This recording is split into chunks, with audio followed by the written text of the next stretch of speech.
இது பிரேக்ஃபாஸ்ட்டாக சாப்பிட்டுக்கலாம், ஈவினிங் டீயோட கூட சாப்பிட்டுக்கலாம். ஸ்கூல் விட்டு குழந்தைங்க வந்த உடனே நீங்கள் செஞ்சு கொடுத்தீங்கன்னா கடை சாப்பிட்டுட்டு முடிச்சிருவாங்க. வணக்கம், இது நிலா கிச்சன். இன்றைக்கி நாம் ஒரு இன்ட்ரெஸ்டிங்கான ரெசிபி தான் பார்க்க போகிறோம். ப்ரெட்டு வச்சு ஒரு சாண்ட்விட்சுன்னு சொல்லிக்கலாம், டோஸ்ட்டு சொல்லிக்கலாம். இப்போ இது எப்படி பண்ணலாம் அப்படின்னு சொல்லிட்டு பார்க்கலாம். அதுக்கு முன்னாடி எல்லாருமே நம்ம சேனலை சப்ஸ்கிரைப் பண்ணிவிடுங்க, லைக் பண்ணுங்கள், ஷேர் பண்ணுங்கள், கமெண்ட் பண்ணுங்கள். ரொம்ப ஈஸியான ஒரு ரெசிபி. நான் வந்து ஃப்ரைடு சிக்கன் போட்டிருக்கேன். நீங்கள் பாயில் சிக்கன் கூட போட்டுக்கலாம். எலும்பு இல்லாத சிக்கனை வேக வச்சு மஞ்சளும் உப்பும் போட்டு வேக வச்சு இதோட சேர்த்து மயனேஸு கெச்சப் வேணும்னா சேர்த்துடுங்க, டொமேட்டோ சாஸ்.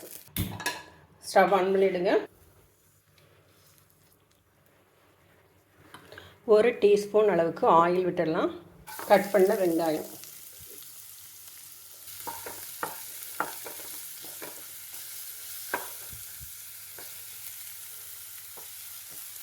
வெங்காயம் குக் ஆகிற அளவுக்கு கொஞ்சமாக உப்பு சேர்த்துக்கணும். இப்போ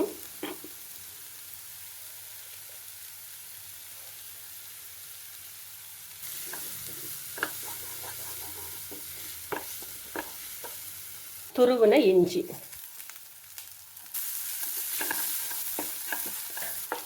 வதங்கியாச்சு. இப்போ இதுக்கு தேவையான மசாலா சேர்த்துடலாம். 1/4 டீஸ்பூன் மஞ்சள் பொடி, 1/4 டீஸ்பூன் அளவுக்கு மிளகாய் பொடி, ஒரு 1/2 டீஸ்பூன் மிளகு பொடி போட்டாச்சு. இப்போது ஒரு கிளறிடலாம். இதோட சின்ன சின்னதாக கட் பண்ண குடமிளகாய். இது வந்து சிக்கன், ஃப்ரை பண்ண சிக்கன், பொடி பொடியாக துருவி வச்சுருக்குறது. நல்லா உதிர்த்து விட்டுடுங்க. நான் ஃப்ரைடு சிக்கன் வந்து ஆல்ரெடி நம்ம போட்டுக்கோம். டிஸ்கிரிப்ஷனில் லிங்க் கொடுக்குறேன், செக் பண்ணிக்கிடுங்க. இப்போது அதேமாரி ஃப்ரை பண்ணி இதுவும் ஆட் பண்ணிடலாம்.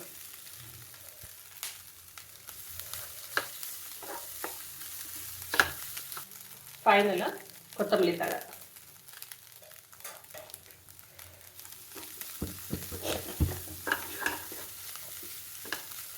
அவ்வளோதான். இதை வந்து ஆஃப் பண்ணி வச்சிடலாம், சூடாகட்டும்.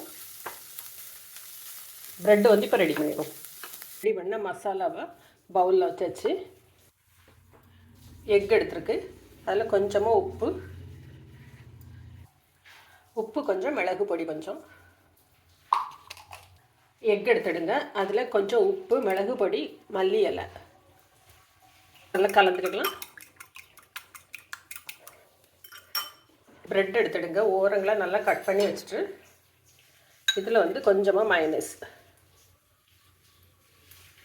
மயனேஸ் வச்சுட்டு அது மேலே நம்ம ஃபில்லிங்ஸ்.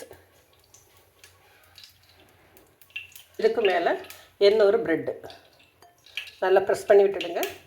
இது அப்படியே இந்த முட்டையில் வந்து டிப் பண்ணி எடுத்துடலாம்.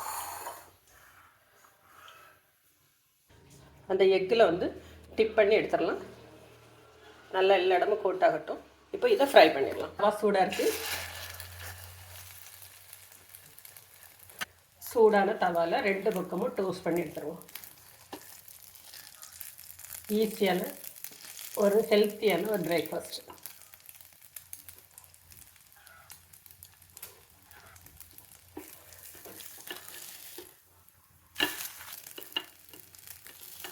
இது நம்ம ஃப்ரைடு சிக்கனில் வந்து காரம் எல்லாமே நல்லா இருக்கும், அதனால நான் டொமேட்டோ சாஸ் வந்து சேர்க்கலை.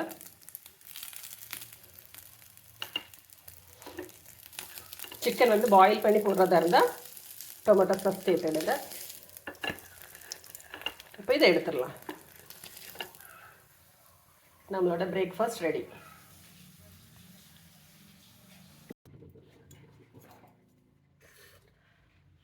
நம்மளோட பிரேக்ஃபாஸ்ட் ரெசிபி ரெடி ஆயிடுச்சு. இதே போல் எல்லாருமே செஞ்சு சாப்பிட்டு பாருங்கள். சாப்பிட்டு பார்த்துட்டு எப்படி இருக்குது அப்படின்னு சொல்லிட்டு ஃபீட்பேக் கொடுங்க. தேங்க்யூ.